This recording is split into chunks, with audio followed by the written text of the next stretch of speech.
সেবা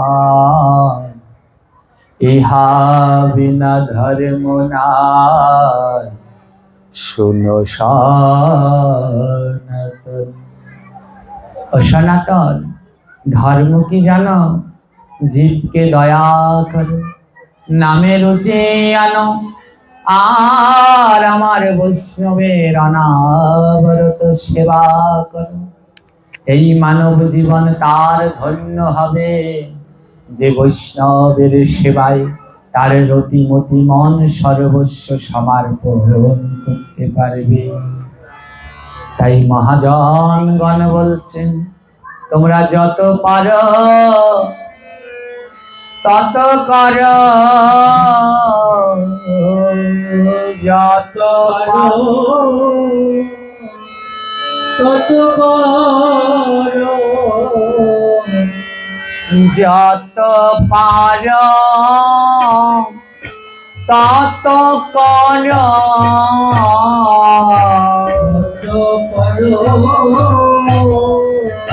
তত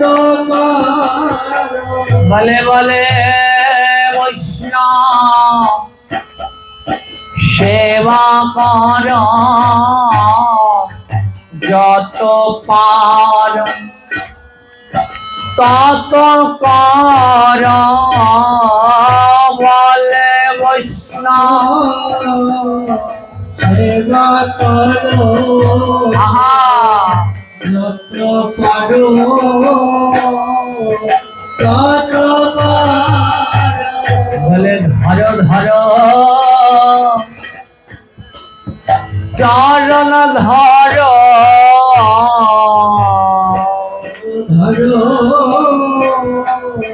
চরণ বলে যত পারো তত ধরো, ধরো ধরো চরণ ধরো,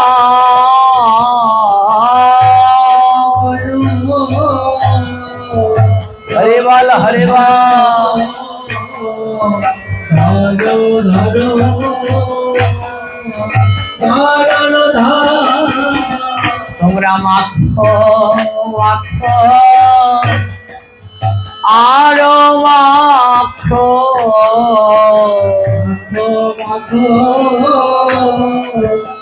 আরো তোমরা যত পারো তত মাখো, মাখো মাখো আরো মাখো,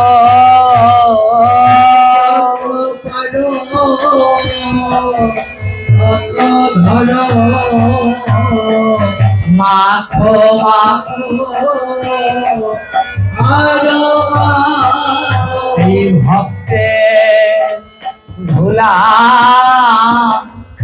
অঙ্গে মাখো, ভক্তের ধুলা অঙ্গে মাখো, বলে যত পারো তত মাখো, ভক্তের ধুলা অঙ্গে মাখো,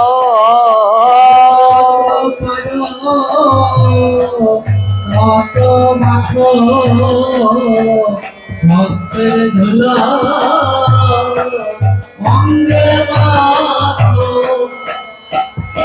পুরাকালে এক পরম ভক্ত ছিলেন, ভক্তের নাম নারায়ণ ভট্ট।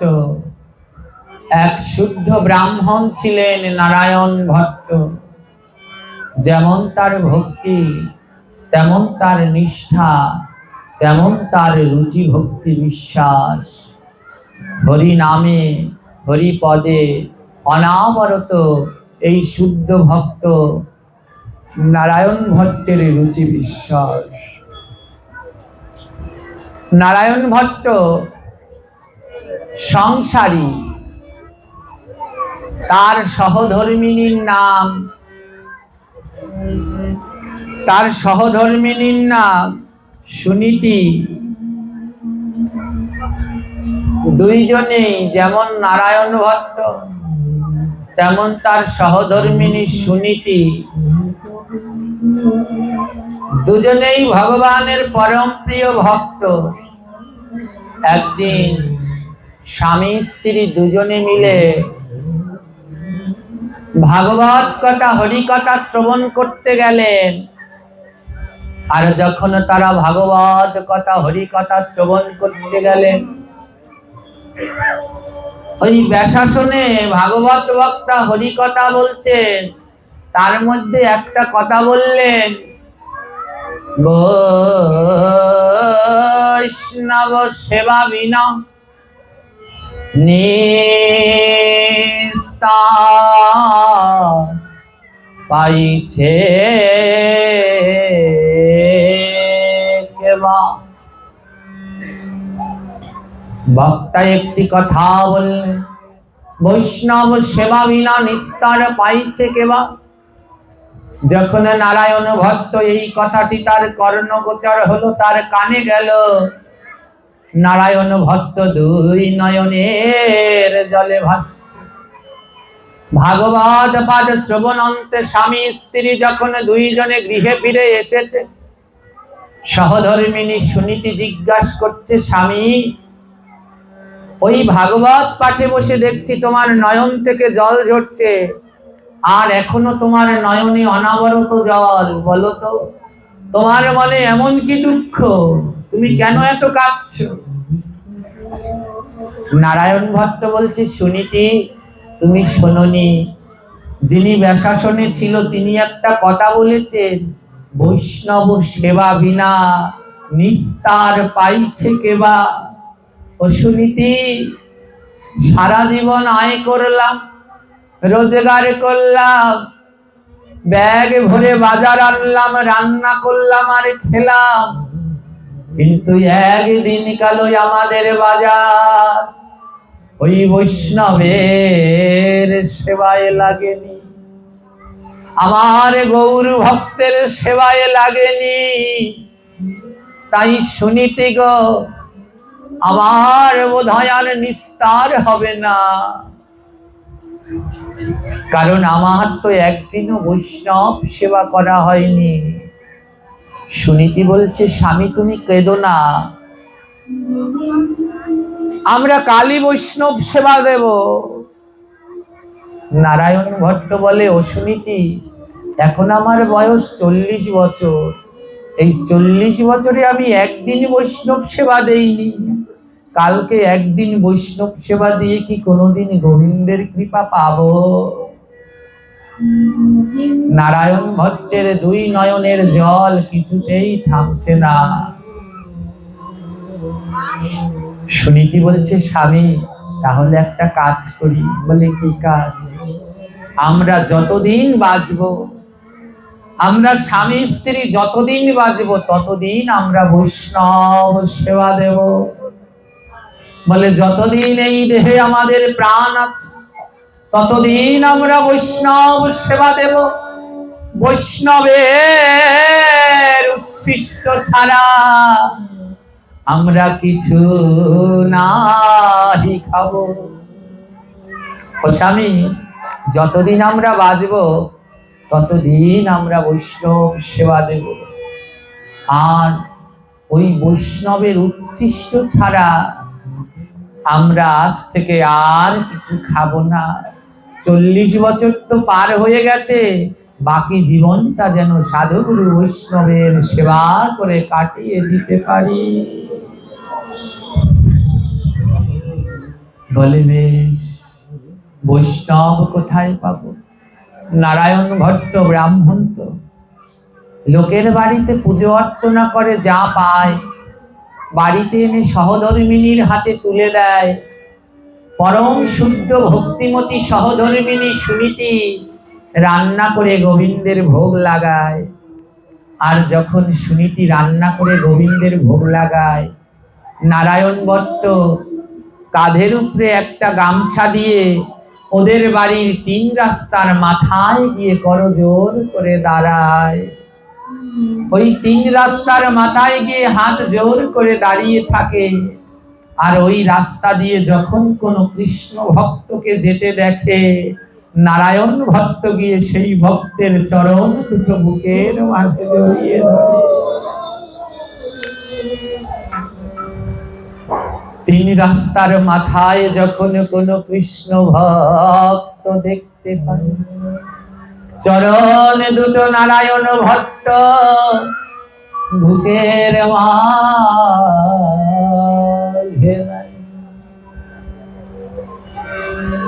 আর কেঁদে কেঁদে ভক্তের কাছে প্রার্থনা জানায়, ভক্ত গো চলো, আজ আমার গৃহে চলো, তোমাদের সেবা না করিয়ে আমি যে সেবা করব না। যখন সেই মনের মতো ভক্ত পায়, ভক্তকে নারায়ণ ভট্ট গৃহে নিয়ে যায়। আর ভক্তকে গৃহে নিয়ে নয়ন জলে ভক্তের চরণ ধোয়ায়। বলে এই ভক্ত আর কোথায় পাবো,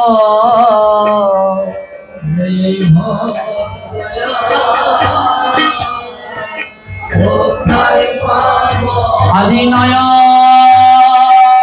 জলে ভক্তের চরণ ধোয়াবো।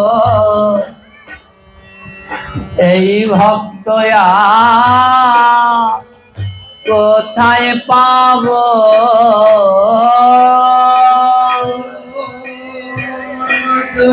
হরি বল হরি বল। ভক্তের চরণ ধোয়াবো, এই ভক্ত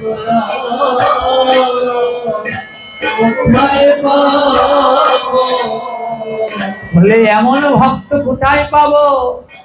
ভক্তের কাছে কেঁদে কেঁদে বলে, ওগো ভক্ত, আমার ভক্তি শূন্য অন্তরে খানি,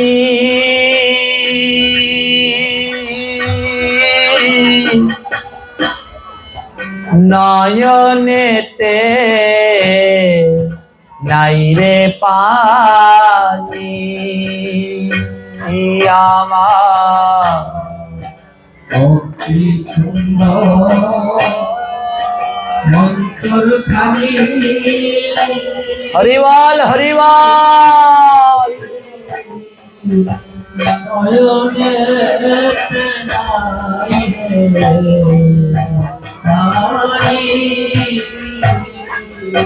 আমার ভক্তি শূন্য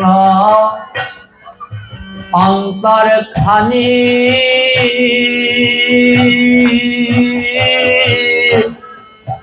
নয়নেতে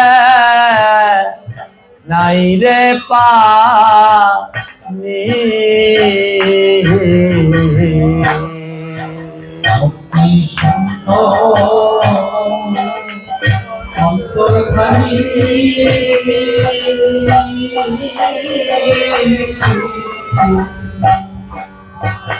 নয়নেতে নাই রে পানি গো।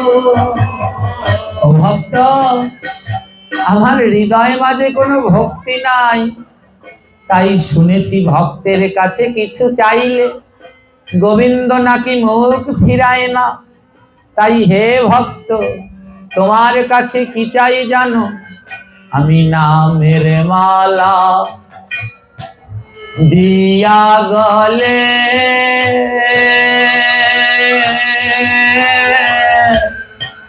ভাসি যেন নয়ন জলে গো।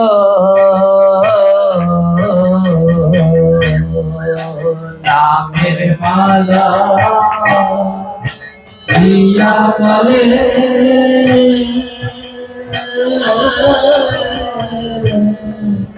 ভাসি যেন নয়ন জলে গো। আমি নামের মালা দিয়া গলে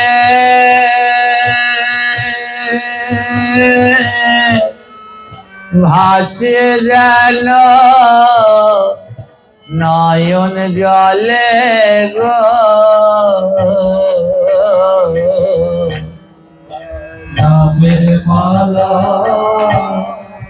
দিয়া গলে রাধে রাধে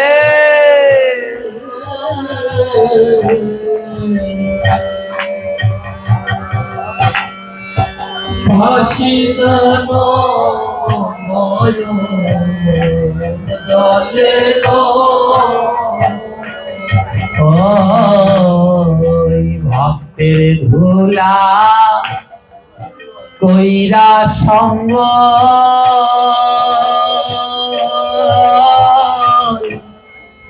ঝরে যেন নয়নের জল গো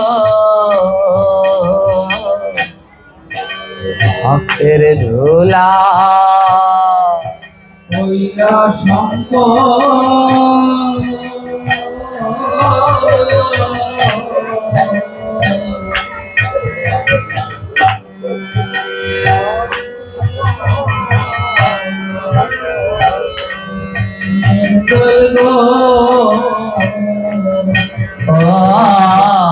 ওই ভক্তের ধুলা কইরা সঙ্গ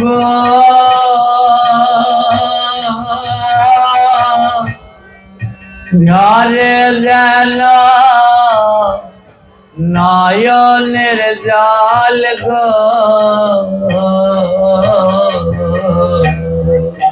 ভক্তের ধুলা রাধে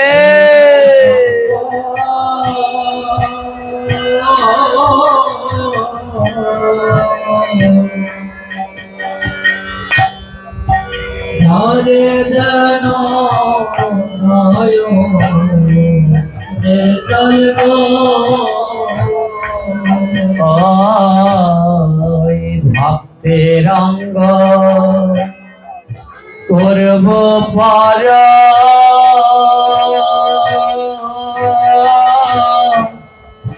হইবে আমার দেহ সরজ গো ভক্তের অঙ্গ করব পর হরিব দেহ আমার হইবে সরজ গো এই ভক্তের অঙ্গ করব পর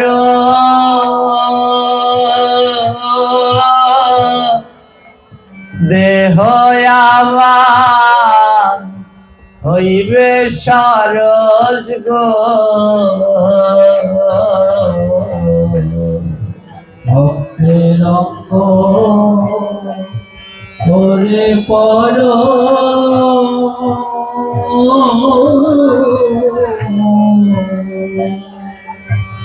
দেহ আমার হইবে সরজ গো আমার জন্মে জন্মে এই গো আশা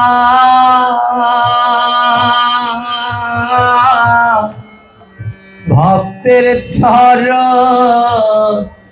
হয় ভরসা গো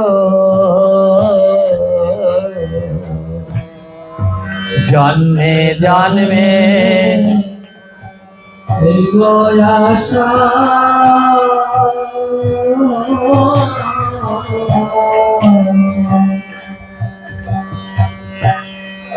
ভক্তের চরণ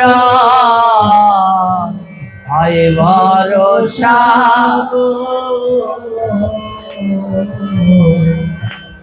আজ প্রতিদিন নারায়ণ ভট্ট পূজা অর্চনা করে জানে তার সহধর্মিনী সুনীতি রান্না করে গোবিন্দের ভোগ লাগায়। আর প্রতিদিন বৈষ্ণব সেবা দেয়, একদিনও বাদ যায় না।